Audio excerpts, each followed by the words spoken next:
Well, so we are taking up today liability insurance.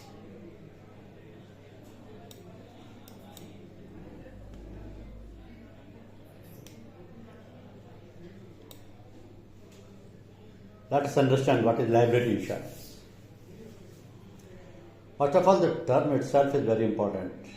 Liability क्या है, क्यों ये इसका इंश्योरेंस किया जाता है, लाइबिलिटी के मायने क्या है? तो liability means responsibility one person has towards another in the society. कोई भी ऐसी जिम्मेदारी या कर्तव्य जिसको आप कहते हैं, दैट इज लाइबिलिटी। क्यों है इसका, ये कैसे रेस्पॉन्सिबिलिटी कैसे अराइज होती है, इसका क्रिएशन कहाँ से है? तो how liability arises means by virtue of law और statute, that what you called is act, and there is a liability act already, public liability act 1991. Secondly, rights demand responsibilities too. अगर आपकी किसी के लिए कोई रेस्पॉन्सिबिलिटी है तो उसका भी राइट्स है कि वो भी रेस्पॉन्सिबल है आपके लिए। एक दूसरे को किसी तरीके का कोई बॉडी इंजरी ना पहुंचाए, कोई प्रॉपर्टी लॉस ना करें, that is the rights and responsibilities. Then awareness about rights. Every person has got certain rights. Without any law or without any guidelines, by virtue of existence of a person, the person has got the rights. हमारा इस place पर होना भी अपने आप में हमारे rights create कर देता है. As the society progresses, litigation increases. तो जैसे जैसे पब्लिक को या लोगों को अपने राइट्स के बारे में पता लगता है, वैसे वैसे लिटिगेशन बढ़ते जाते हैं. Because if I know you should not interfere in my rights, and if you are interfering I can sue you, I can file a case against you. तो ये नॉलेज मुझे है इसलिए मैं कर सकता हूँ. जिन लोगों को ये नॉलेज नहीं है वो नहीं कर सकते. तो जैसे जैसे सोसाइटी प्रोग्रेसिव होती है वैसे वैसे लिटिगेशन बढ़ता जाता है, क्योंकि rights exist without giving, responsibilities exist without assigning. ये ह्यूमन नेचर है. तो लाइबिलिटी मीन्स रेस्पॉन्सिबिलिटीज. एक पर्सन की दूसरे के लिए क्या रेस्पॉन्सिबिलिटी है, ये बाई लॉ भी हो सकती है, बाई राइट्स भी हो सकती है, बाई नॉलेज भी हो सकती है. और जैसे जैसे सोसाइटी प्रोग्रेस करती जाएगी, इनकी वजह से जो भी लिटिगेशंस होंगे, मुकदमेबाजी होगी, वो बढ़ती चली जाएगी. अब यही लाइबिलिटी लीगल लाइबिलिटी हो जाती है जब ये लाइबिलिटी किसी लॉ की वजह से हो, मीन्स ये रेस्पॉन्सिबिलिटी किसी कानून के तहत हो. Legal plus responsibility is called legal liability. लेकिन ये जो लीगल लाइबिलिटी है या लीगल रेस्पॉन्सिबिलिटी है, that compels a man to pay for the damages resulting. उसमें ये कानूनी अधिकार देता है कि आपको उसके लिए कंपनसेशन देना पड़ेगा अगर आप किसी तरीके से किसी पर्सन के लॉ से दिए हुए राइट्स एंड रेमेडीज को इंटरफियर करते हैं, तो आपको कंपनसेशन देना पड़ेगा. This is called legal responsibility. अब ये लाइबिलिटी है, इसके कोर इंग्रेडिएंट्स हैं क्या, किस वजह से अराइज होती है, क्या इसके इम्पैक्ट होते हैं, क्या इनके इंग्रेडिएंट्स. फर्स्ट मिस्टेक किसी से भी हो सकती है, बाय नेग्लिजेंस और by inappropriate action. Inappropriate action, कोई गलत इशारे या गलत ढंग से किसी को पकड़ना या छूना, ये भी मिस्टेक्स का पार्ट है. Secondly, loss because of the mistake. आपके मिस्टेक से अगर किसी थर्ड पर्सन को कोई लॉस हो रहा है, जैसे बॉडीली इंजरी हो रही है या प्रॉपर्टी डैमेज हो रहा है या फाइनेंशियल लॉस हो रहा है, तो वो होगा ऑब्वियसली, क्योंकि मिस्टेक का मतलब ये है कि आपकी गलती से कहीं ना कहीं कुछ ना कुछ नुकसान होने वाला है। और a third party claim for the loss within the policy period, तो उसके लिए वो थर्ड पर्सन उस लॉस को क्लेम करेगा पॉलिसी पीरियड में, या जिस दिन होगा, या जब होगा, जिस इंसिडेंट से होगा। क्योंकि आपके मिस्टेक से अगर किसी पर्सन को कोई बॉडी इंजरी, प्रॉपर्टी डैमेज या कोई फाइनेंशियल लॉस हो रहा है, तो वो थर्ड पर्सन आपसे उस लॉस को क्लेम करेगा। ये उसकी लीगल लायबिलिटी है, ये आपकी लीगल लायबिलिटी है कि उसको पे करें, ये उसका लीगल राइट है कि वो आपसे क्लेम करें। तो ये राइट्स एंड रेस्पॉन्सिबिलिटीज ऐसे म्यूचुअली चलते हैं। आप अगर उसका लीगल राइट कहीं भी इन्फ्रिंज हुआ है तो योर रेस्पॉन्सिबिलिटी इज टू पे। If he is legally claiming some compensation, you are liable to pay by virtue of any law. You will pay. So these are the core ingredients of the liability. अब ये liability segment में अपने आप में एक बहुत बड़ा section है जनरल इंश्योरेंस का। जैसे इंजीनियरिंग सेक्शन होता है, जैसे फायर सेक्शन होता है, जैसे मोटर सेक्शन होता है, इसमें नंबर ऑफ पॉलिसी होती है, लेकिन वो सब पर्पस स्पेसिफिक होती है, ऑब्जेक्ट स्पेसिफिक होती है। इसी तरीके से लाइबिलिटी सेगमेंट है जिसमें कि काफ़ी सारी पॉलिसीज होती हैं। They are all related to liability section, rights and remedies section, but they are purpose specific. उनके अलग अलग ऑब्जेक्ट हैं, अलग अलग पर्पज हैं, अलग अलग काम के लिए अलग अलग पॉलिसी डिजाइन की हुई है। जनरल इंश्योरेंस कंपनियां सारी लाइबिलिटी इंश्योरेंस पॉलिसी सेल करती हैं। तो लाइबिलिटी सेगमेंट में मेनली 2 लाइन्स है, casualty lines and financial lines. अब ये कैजुअलिटी लाइन्स की जो जितनी भी पॉलिसियाँ हैं उसमें वो पॉलिसियाँ शामिल की गई हैं जिनमें कि बॉडीली इंजरी और प्रॉपर्टी डैमेज क्लेम किया जाता है। कैजुअलिटी लाइन्स में वो पॉलिसी शामिल है जिसके तहत किसी भी पर्सन को जिसको लॉस हुआ हो वो बॉडीली इंजरी या प्रॉपर्टी डैमेज के लिए क्लेम फाइल कर सकता है और कंपनसेशन क्लेम कर सकता है। तो ये कैजुअलिटी लाइन्स की बॉडीली इंजरी और प्रॉपर्टी डैमेज क्लेम करने वाली पॉलिसियाँ क्या हैं? Public liability industrial, public liability non industrial, commercial general liability, product liability, ये सारी पॉलिसियाँ कैजुअलिटी लाइन्स की पॉलिसी कहलाती हैं, क्योंकि इनसे किसी भी थर्ड पर्सन को जो डायरेक्ट रिजल्ट होगा उससे क्या होगा, कोई बॉडीली इंजरी होगी या प्रॉपर्टी डैमेज होगा तो उसके लिए वो कंपनसेशन क्लेम करेगा। वो कंपनसेशन इन पॉलिसियों के तहत पेएबल होता है। That means these are the policies which are covering the casualty lines. This is first section of the liability insurance. बड़ा क्लियर है, सिंपल है, इसमें कोई टेक्निकलिटी इन्वॉल्व नहीं। दूसरा सेक्शन है फाइनेंशियल लॉस का। फाइनेंशियल लॉस के मायने हैं इसमें वो पॉलिसी शामिल की जाएंगी जिनमें कि थर्ड पार्टी को किसी तरीके का कोई फाइनेंशियल लॉस हुआ। आई रिपीट, फाइनेंशियल लाइन्स में those all policies are included which are directly resulting into the financial loss to a third person, so he will definitely claim। तो ये क्या है जिसमें कि फाइनेंशियल लॉस हो सकता है?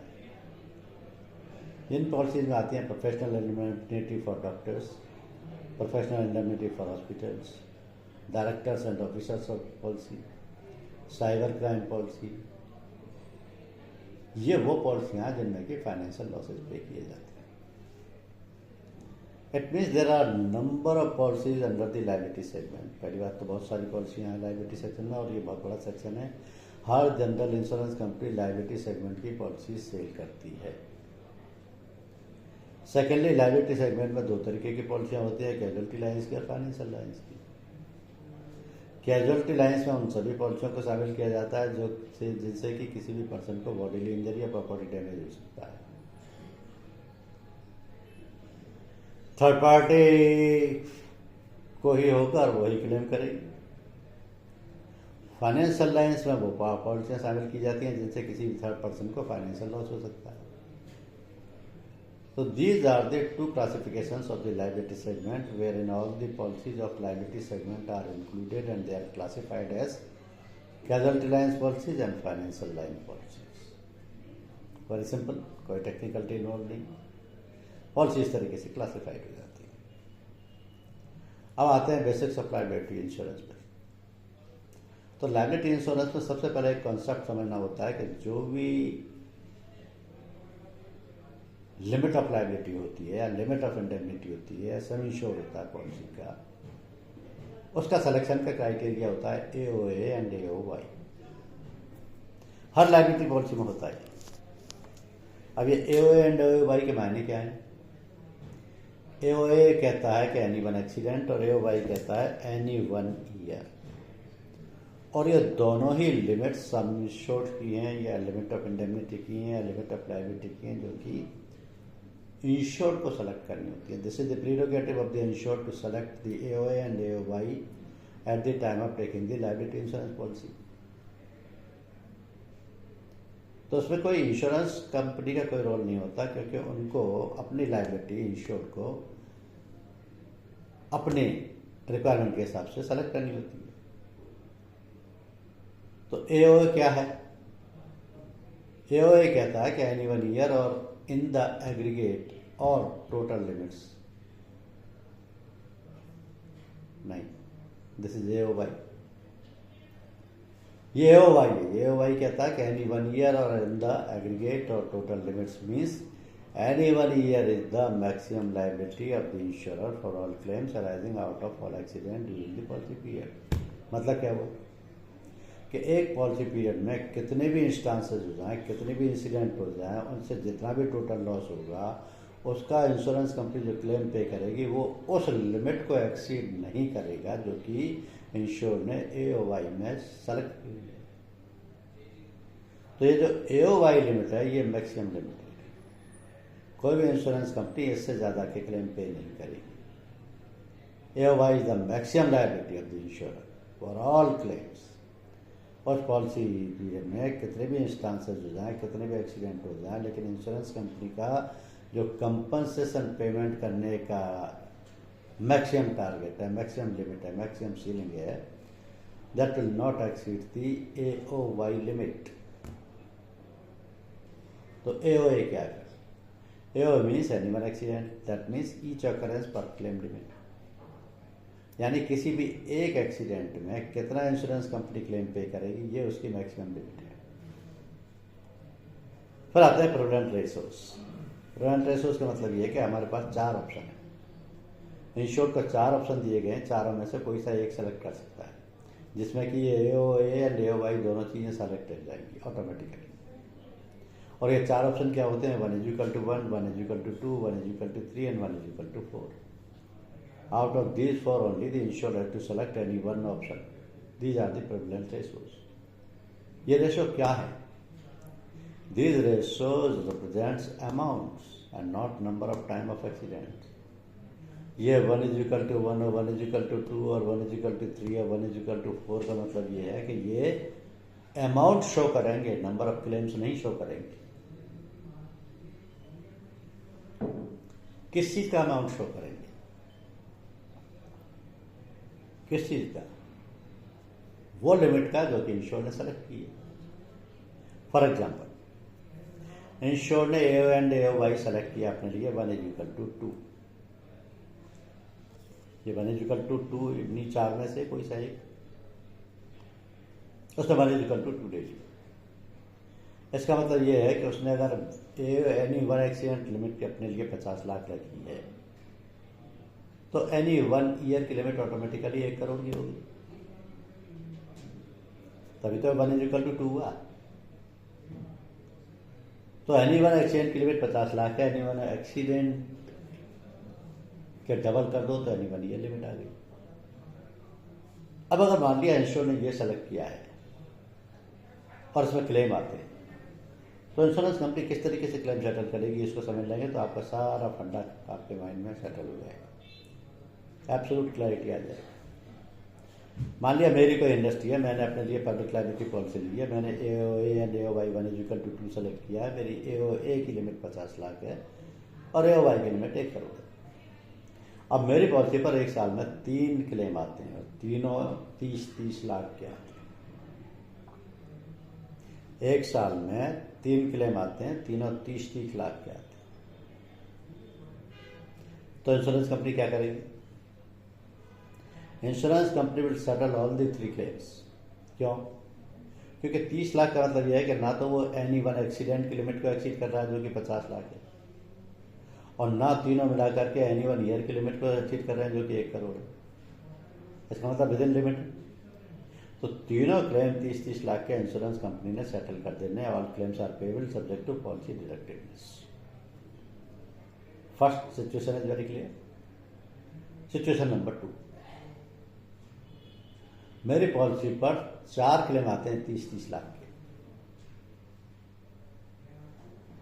तो इंश्योरेंस कंपनी क्या करेगी?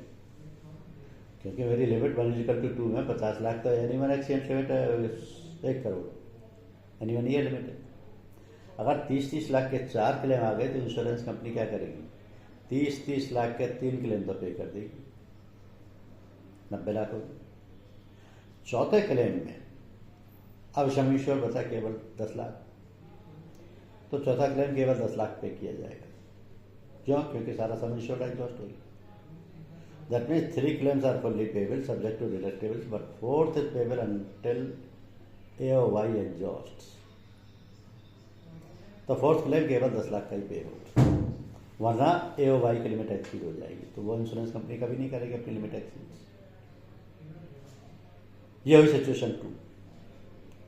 सिचुएशन 3, इसमें क्या होगा? इसमें मान लिया पॉलिसी पीरियड में एक ही क्लेम आया और वो 75 लाख रुपए का है। There is a single claim of 75 lakh rupees only during the policy period. How the insurance company will settle it? Insurance company will settle the claim and will pay the claim, but for the maximum 50 lakh rupees because the any 1 accident limit is 50 lakh rupees. एक claim को 50 लाख से ज़्यादा पे नहीं करेगी। So the claim is payable only to the limit of rupees 50 lakh subject to the deductibles. यहाँ आप ये नहीं कह सकते कि साहब हमारी यानी 1 ईयर की लिमिट 1 करोड़ है इसलिए 75 लाख का क्लेम तो पूरा सेटल कीजिए। नो, एनी 1 एक्सीडेंट की लिमिट भी तो 50 लाख है। इसी बेसिक ऑफ लायबिलिटी में और आगे बढ़ते हैं। कंपल्सरी डिडक्टिबल्स पॉलिसी में कंपल्सरी डिडक्टिबल्स बिल्कुल क्लियर लिखे रहते हैं। अब जैसे कोई 50 लाख का क्लेम आया पॉलिसी में और पॉलिसी में लिखा हुआ है कि policy deductible is 10 lakh rupees per claim, each claim 10 lakh rupees तो डिडक्ट होंगे ही होंगे, और 10 लाख से कम का है तो कुछ नहीं मिलेगा। तो क्लेम अगर 50 लाख का है उसमें से 10 लाख काट के पे किए तो कितने पे हो गए? 40 लाख का क्लेम पे कर। दूसरी चीज होती है टेरिटरी। टेरिटरी मीन्स पॉलिसी पे ये भी डिफाइंड होगा कि पॉलिसी में टेरिटरी क्या होगी। टेरिटरी का मायने है geographical region within which the claim incident must occur, और ये नॉर्मली इंडिया होती है। इंडिया की टेरिटरी कवर होगी। इंडिया में कोई इंसिडेंट हो जाएगा तो इंश्योरेंस कंपनी क्लेम पे करेगी। इसी के साथ ज्यूरिडिक्शन भी डिफाइंड होता है। ज्यूरिडिक्शन का मतलब है geographical region where a claim can be filed in the court. Incident तो हुई इंडिया में, केस फाइल कर दिया इंग्लैंड में, तो क्या इंश्योरेंस कंपनी क्लेम पे करेगी? ये भी डिफाइन करना पड़ता है कि ज्यूरिडिक्शन इंडिया का है या वर्ल्ड वाइड है, क्योंकि उसके 3 ऑप्शन है। क्या ऑप्शन है? पहला ऑप्शन है इंडिया, दूसरा है वर्ल्ड वाइड, जो कि ज़्यादातर कंपनियां रेस्ट्रिक्ट कर देती हैं, हमारी भी ज़्यादा रेस्ट्रिक्ट कर देती हैं। वर्ल्ड वाइड कवरेज नॉर्मली कंपनियां प्रेफर नहीं करती। और तीसरा ऑप्शन है world wide excluding US and Canada, यानी कवरेज तो वर्ल्ड वाइड रहेगा लेकिन अगर यूएसए की कोर्ट में या कनाडा की कोर्ट में है तो क्लेम पे नहीं किया जाएगा। तो 3 ऑप्शन है ज्यूरिडिक्शन के। तीनों में से जो भी सेलेक्ट किया गया है वो पॉलिसी पर डिफाइंड होगा as per the requirement of the insured. एक प्रैक्टिकल एग्जांपल से मैं आपको समझाता हूँ कि basic of liability insurance and concept कैसे अप्लाई होगा। अब एग्जांपल ये है कि एक टूरिस्ट इंडिया आता है, उसके साथ कोई बॉडीली इंजरी हो जाती है इंश्योर से या किसी थर्ड पर्सन से। वो यूएसए से इंडिया घूमने आया है, हमारे आपके किसी एक्शन से उसके साथ हाथ पैर टूट गया मान लिया। अब वो यहां से इंडिया से तो अमेरिका चला जाता है और अमेरिका की कोर्ट में हमारे खिलाफ केस फाइल कर देता है। इंश्योर के खिलाफ अमेरिका की कोर्ट में केस फाइल कर देता है, तो क्या सीन रहेगा?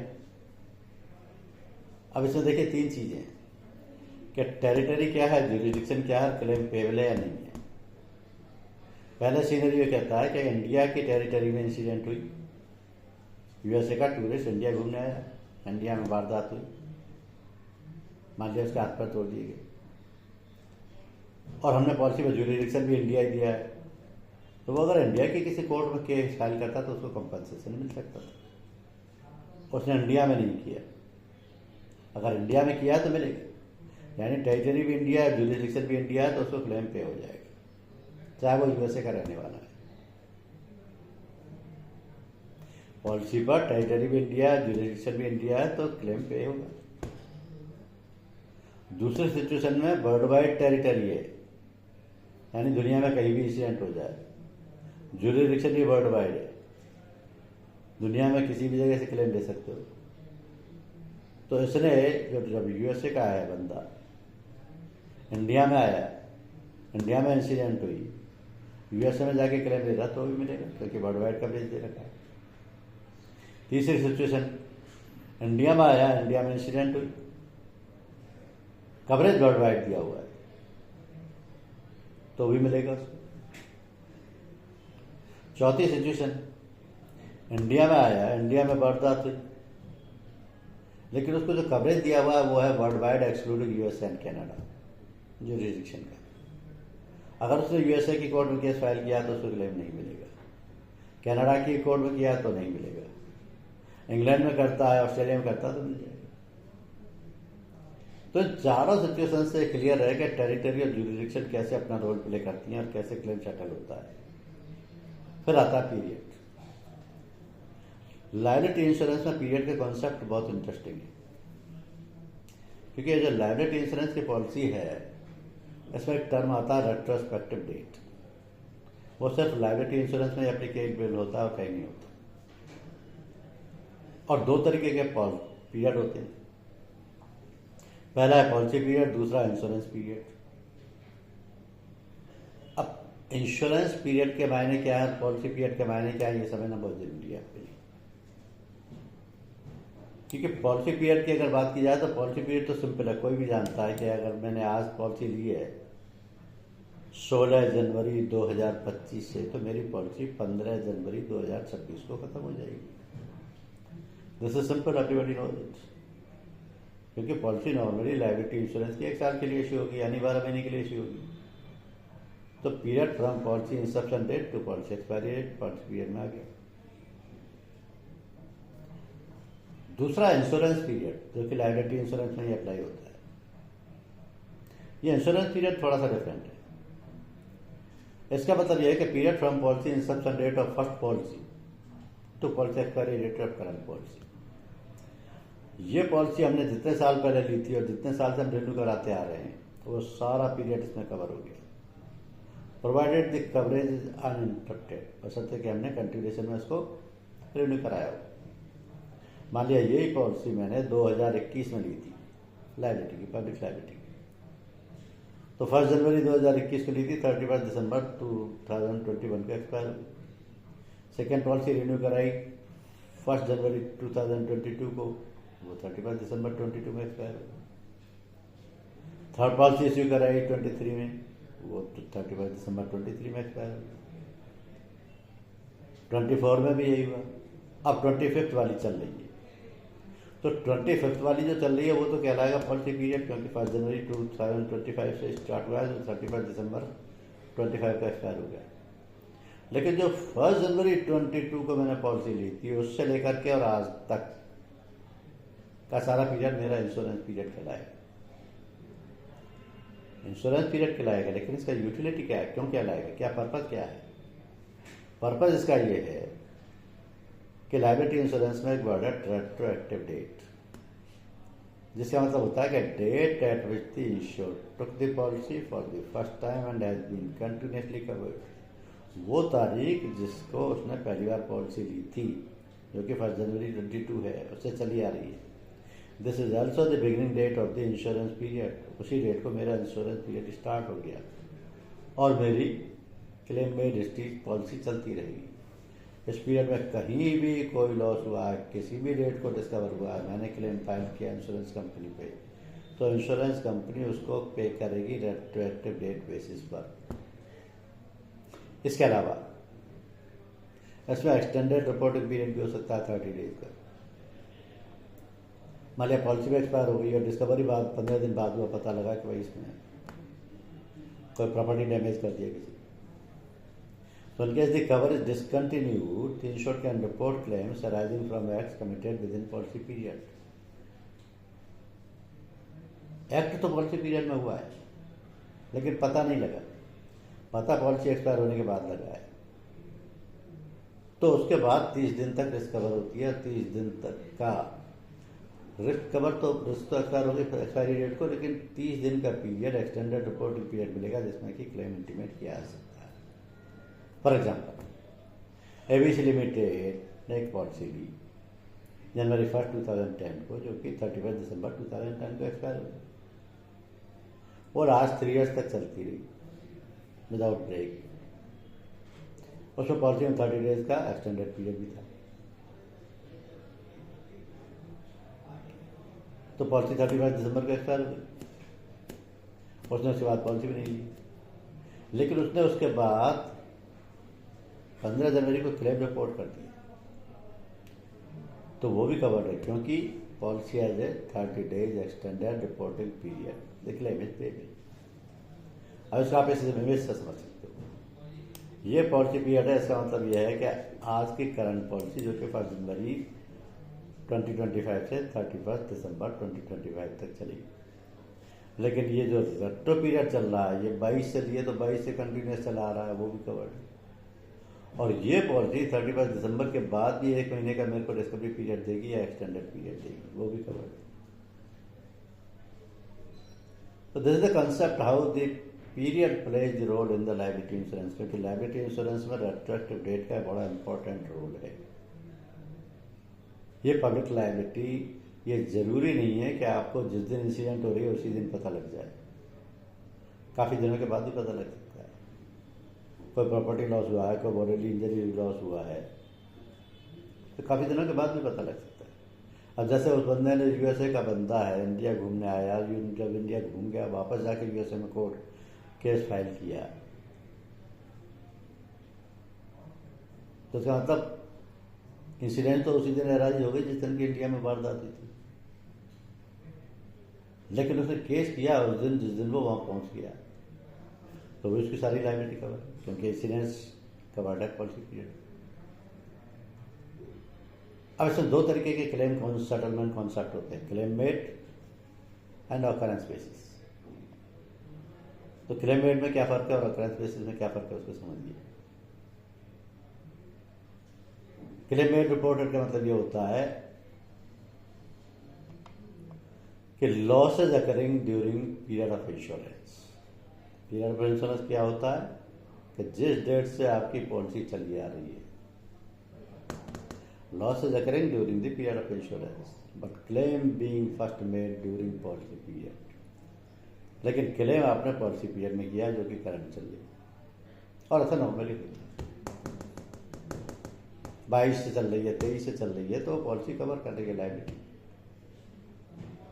और अब ये पॉलिसी पीरियड चल रहा है, इसमें आप पिछले साल के क्लेम को या पिछले पूरे पीरियड में कभी भी कोई घटना हुई उसके क्लेम को आज फाइल कर रहे हैं, तो भी लायबिलिटी कवर करेगी। जैसे लॉस अकर्ड ऑन May 2009, लेकिन क्लेम फाइल किया May 10, 2010। पॉलिसी चली आ रही है जनवरी 2009 से, ये 31 दिसंबर 2009 में ख़त्म हो गई। दूसरी रिव्यू की वो 2010 में ख़त्म हो गई, तीसरी चल रही है मान लिया। तो क्लेम तो हो गया पहली पॉलिसी पर ही, लॉस की इंसिडेंट तो पहली पॉलिसी पर ही होगी, लेकिन इसको रिपोर्ट किया है करंट पॉलिसी पर, जिसको हम पॉलिसी पीरियड बोलेंगे। तो क्योंकि पीरियड ऑफ इंश्योरेंस में आ गई, पिछला पीरियड जो रेट्रो डेट से था वो पीरियड ऑफ इंश्योरेंस में शामिल हो गया, तो क्लेम पेबल हो गया। इसको हम claim made and reported basis बोलते हैं। दूसरा बेसिस होता है ऑकरेंस बेस्ड। इसमें क्या डिफरेंस है? Loss occurring during policy period, यानी करंट पॉलिसी में क्लेम हो रहा है, claim reported within the policy, या तो क्लेम पॉलिसी के पीरियड में इंटीमेट कर दिया जाए, और देयर आफ्टर, और any time future are cover. अगर पॉलिसी की में इंश्योरेंस हो गई और उसके बाद में, पॉलिसी खत्म होने के बाद में भी क्लेम रिपोर्ट किया जा रहा है तो भी क्लेम मिलेगा, लेकिन रिस्क तो कवर हो। तो अकरेंस बेसिस के मायने ये हैं कि या तो पॉलिसी पीरियड में क्लेम कीजिए या उसके बाद कर लीजिए। जैसे पॉलिसी स्टार्ट हुई है जनवरी 1, 2010 से, जो कि दिसंबर 31, 2010 तक चलेगी। इसी पॉलिसी में 5 मई को इंश्योरेंस हो गई, लॉस हो गया, लेकिन क्लेम इंटीमेट 5 मई 2010 में नहीं किया, क्लेम किया अगले साल मई 10, 2011 में। तो क्या मिलेगा? Yes, because the loss occurred on with in the policy period reported subsequently, तो ये मिल जाएगा। This is called occurrence based. अब ये लायबिलिटी सेक्शन में हमारे पास क्या क्या पॉलिसियाँ उसका आइडिया ले लीजिए, क्योंकि बहुत सारी पॉलिसियाँ होती हैं, लेकिन वो हर पर्पज के लिए डिफरेंट पॉलिसी है। रिक्वायरमेंट बेस्ड है, नीड बेस्ड है, ऑब्जेक्ट बेस्ड है। For example, professional indemnity for doctors, error and omissions for medical establishments, professional indemnity for engineers, architects, interior decorators, chartered accountants, financial accountants, management consultants, lawyers, advocates, solicitors and counsels। इन सबके लिए professional indemnity policy है। इसके अलावा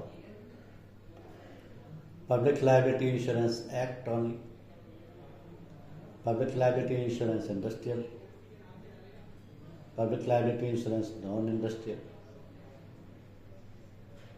product liability insurance, commercial general liability occurrence,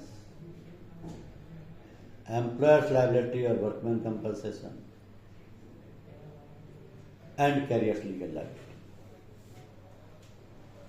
अब यहां आप ये देख रहे हैं, कुछ के आगे सी लिखा है, कुछ के आगे एफ लिखा है, तो ये जो कंफ्यूजन है आपका, ये मैं दूर कर देता हूं। जिनके आगे सी लिखा है उसका मतलब ये है कि ये कैजुअलिटी लाइन्स की पॉलिसी है, जिनके आगे एफ लिखा है इसका मतलब ये है कि वो फाइनेंशियल लाइन्स की पॉलिसी है। अब उसमें डिफरेंस क्या है ये आप भूल गए होंगे। कैजुअलिटी लाइन्स की पॉलिसीज में बॉडीली इंजरी और प्रॉपर्टी डैमेज पे किया जाता है, फाइनेंशियल लाइन्स की पॉलिसीज में फाइनेंशियल लॉसेज पे किए जाते हैं।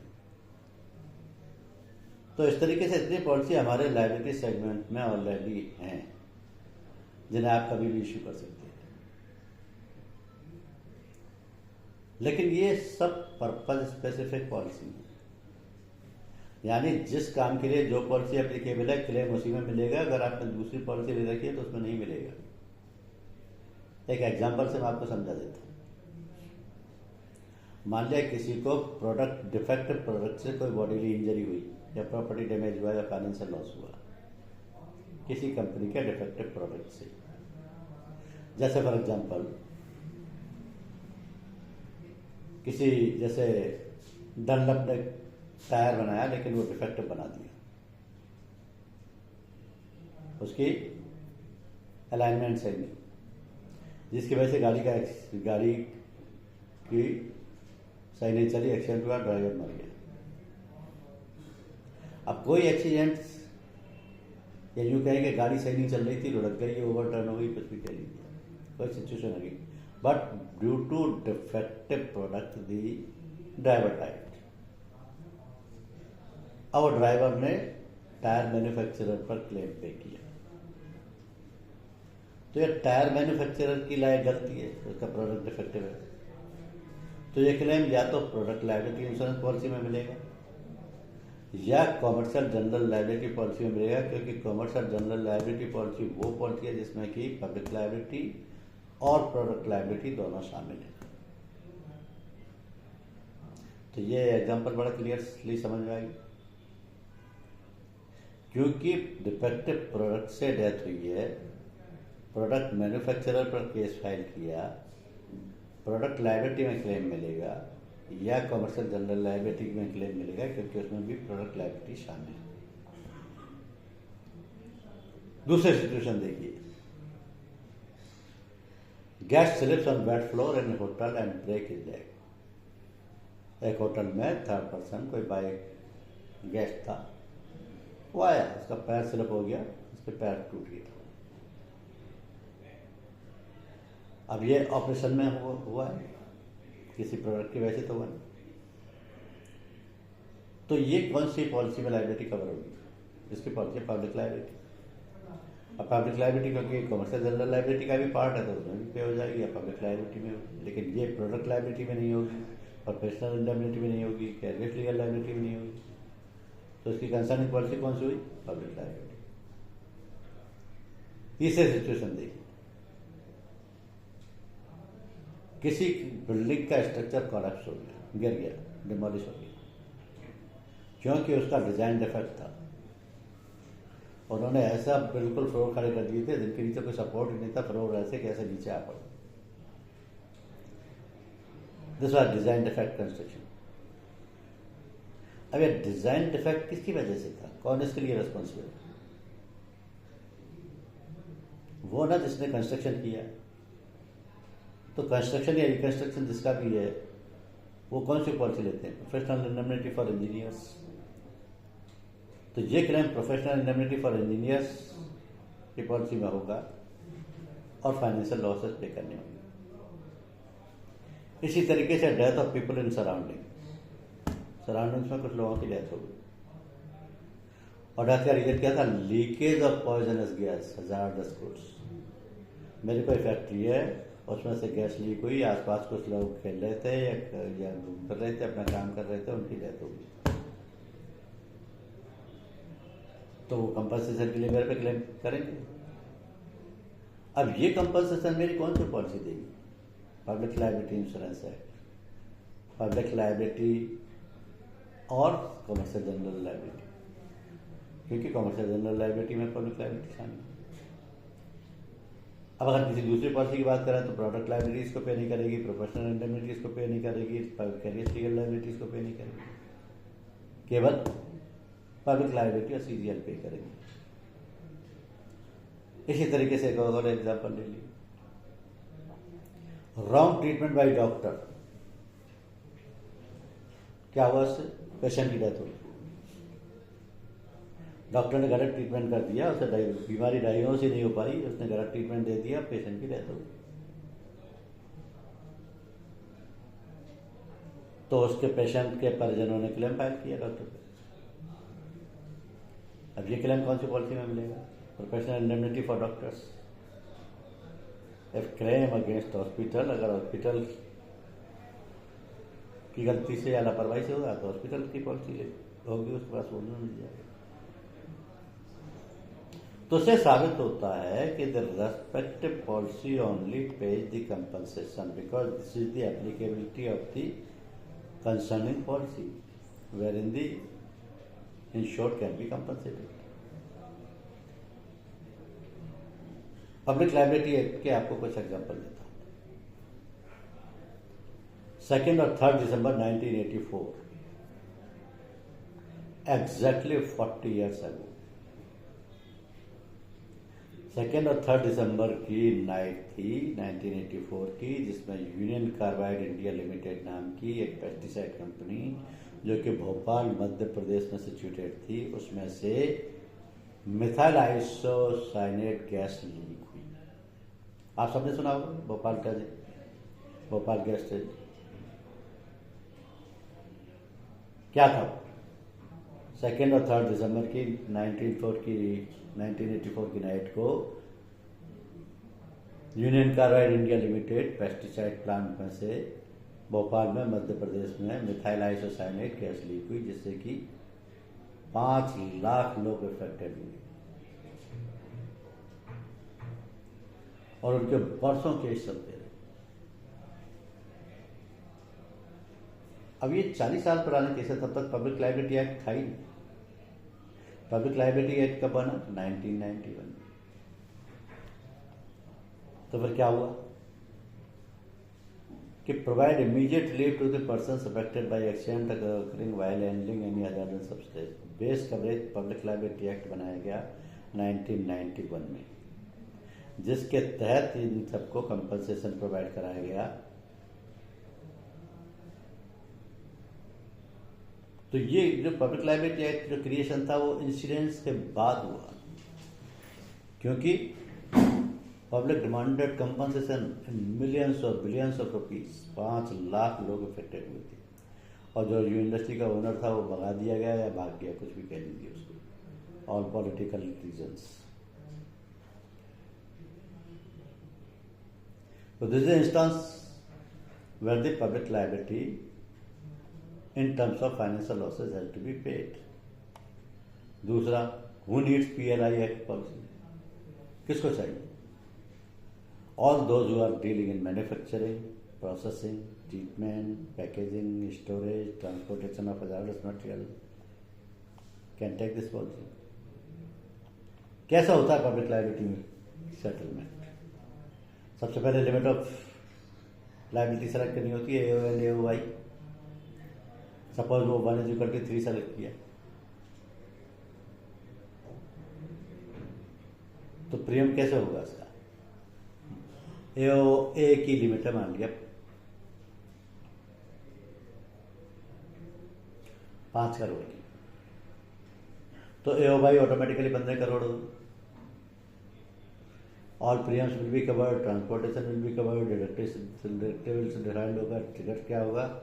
The occurrence but no applicability for the relief shall be entertained unless it is made within 5 years of the occurrence of the incident।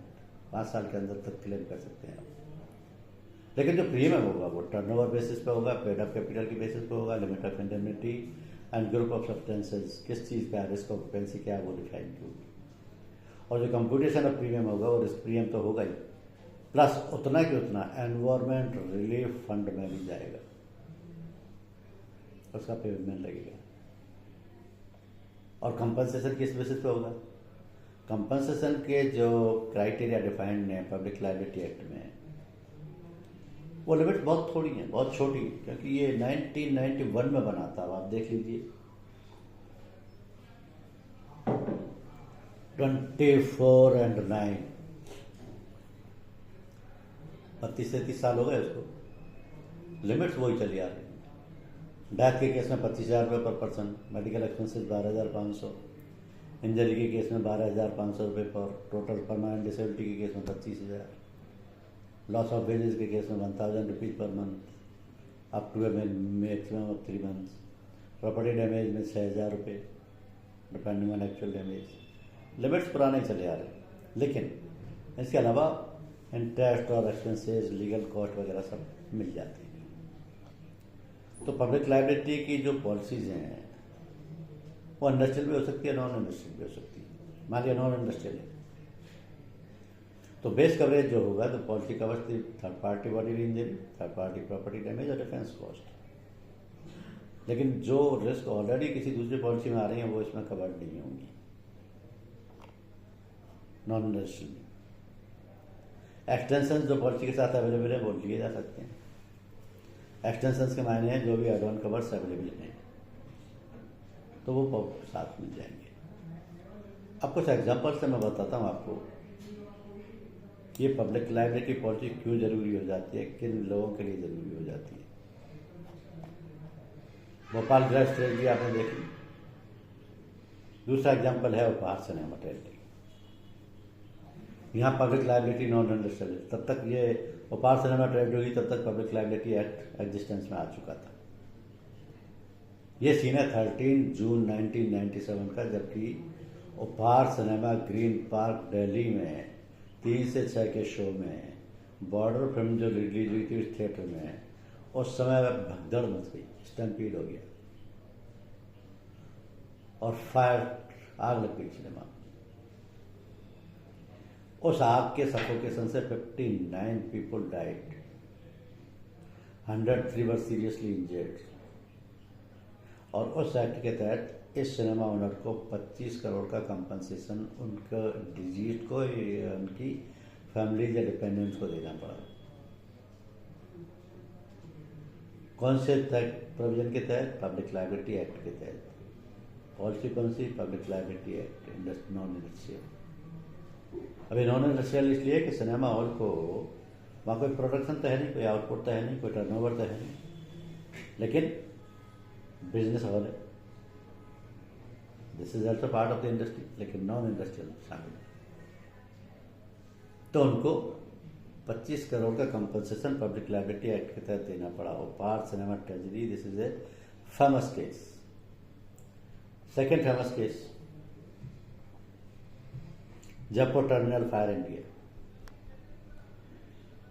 Exactly at the behind of our support office in Sitapura Jaipur, पहले Indian Oil Corporation का depot होता था, जिसमें बड़े बड़े tanker एक certain distance पर बने हुए होते थे, और वो सब में किसी में डीजल, किसी में पेट्रोल, ये सब फिल पूरे होते थे, भरे हुए।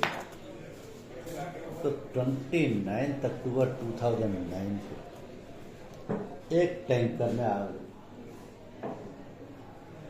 कैसे लगी है तो this is a matter of research, लेकिन एक टैंकर में आग लगी और वो इतनी भयंकर आग थी कि that tanker blast like a bomb से, बम की तरह पड़ा,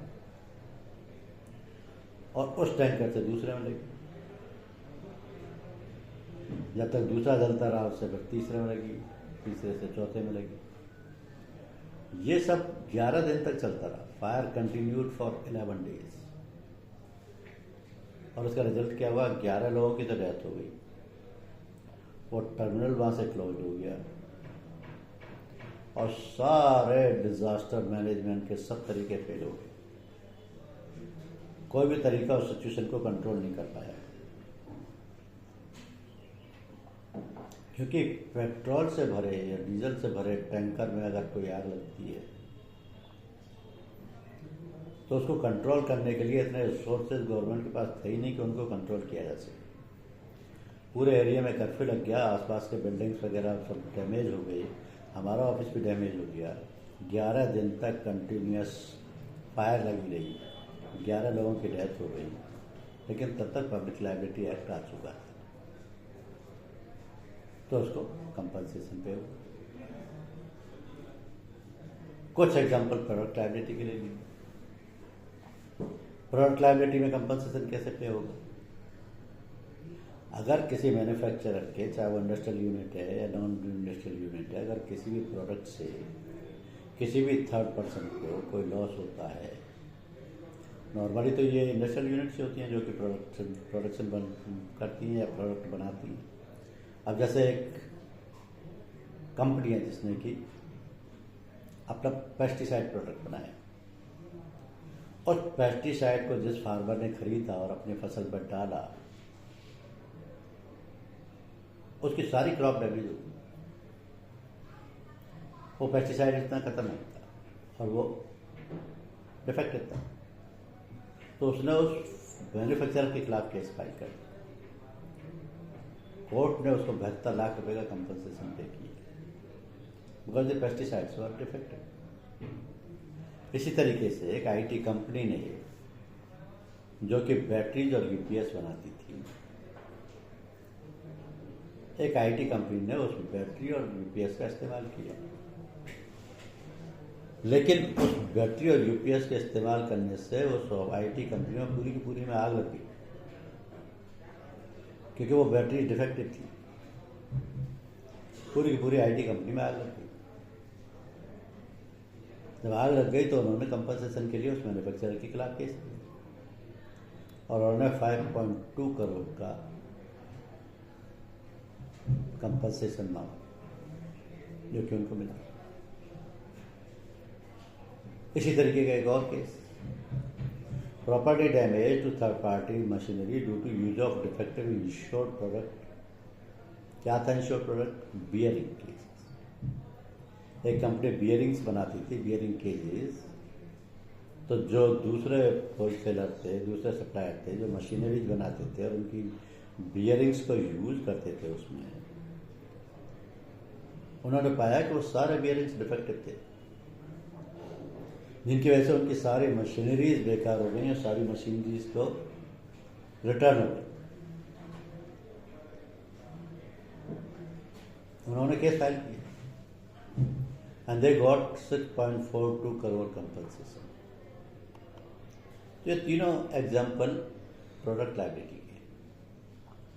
मैंने आपको कहा जिस चीज़ की लायबिलिटी की पॉलिसी होगी उसी का कंपनसेशन मिलेगा।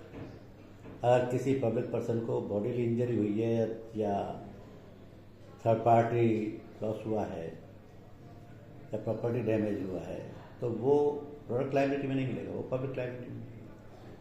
प्रोडक्ट लायबिलिटी में सिर्फ वही कंपनसेशन मिलेगा जो उस मैन्युफैक्चरर के प्रोडक्ट से लॉस हुआ है। एक और आपको लास्ट केस बताते हैं जो कि बहुत रिसेंट है और अभी न्यूज़पेपर्स वगैरह में आपने पढ़ा भी था, जानते भी हैं तो उसके बारे में। मैगी की न्यूज आई थी कि मैगी में लेड मिला हुआ है और ये टेस्टिंग में प्रूव हो गया। उसके खिलाफ के उसमें केस फाइल कर दिया गया, प्रूव भी हो गया, डिफेक्टिव प्रोडक्ट भी डिफेक्टिव था, लेकिन कोई हार्शर डिसीजन नहीं लिया गया। कुछ टाइम के लिए बैन रहा, उसके बाद कुछ कंपनसेशन वगैरह दे करके और वो उसको प्रोडक्ट को दोबारा मार्केट में रिलीज कर दिया गया विद वार्निंग्स के उसकी क्वालिटी इम्प्रूव कर दी जाए, क्योंकि वो unsafe product but they have paid some compensation and now the product is available in the market. So this is the way how liability insurance policies behaves. अब आपको liability insurance का कहीं से कोई प्रपोजल आता है तो आप लायबिलिटी के हमारे पास वैरायटी ऑफ पॉलिसीज हैं, उनमें से जो कंसर्निंग पॉलिसी रिक्वायर्ड है उसी पॉलिसी को सेल करें। इसका मतलब ये होता है कि प्रोडक्ट लायबिलिटी है या पब्लिक लायबिलिटी है, किस तरीके की पॉलिसी की डिमांड है, क्योंकि लायबिलिटी के दो सेगमेंट हैं। कैजुअलिटी लाइन्स की पॉलिसी अलग है, फाइनेंशियल लाइन्स की पॉलिसी अलग है। कैजुअलिटी लाइन्स में केवल बॉडी इंजरी प्रॉपर्टी डैमेज के लिए पे होता है, फाइनेंशियल लाइन्स में केवल फाइनेंशियल लॉसेस के लिए पे होता है। जिस तरीके की पॉलिसी की रिक्वायरमेंट है वैसी पॉलिसी ये। Number of policies are there, the list of our policies you have already seen. Out of that whatever requirement is there, these are the professional indemnity policies and these are the public liability insurance policies, which are including active industrial, non-industrial, product liability, commercial liability, employers liability, that is also known as the workman compensation, and carriers liability. So this is all about the liability insurance. किसी का कोई सवाल हो तो आप पूछ सकते हैं। Any questions?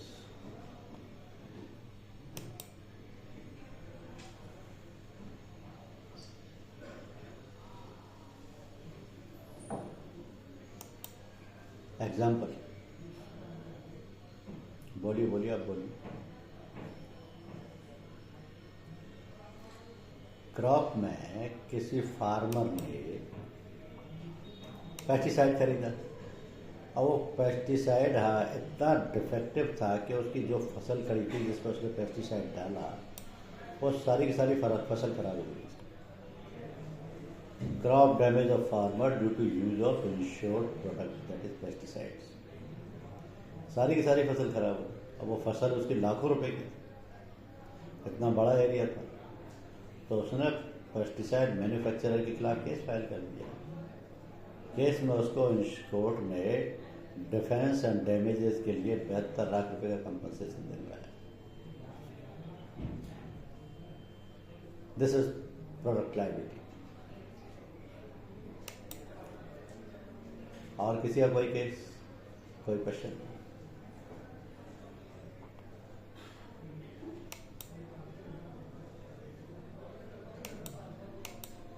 Mail ID check कर लें अपना, मुझे कंफर्म करते हैं whether you have received the test paper.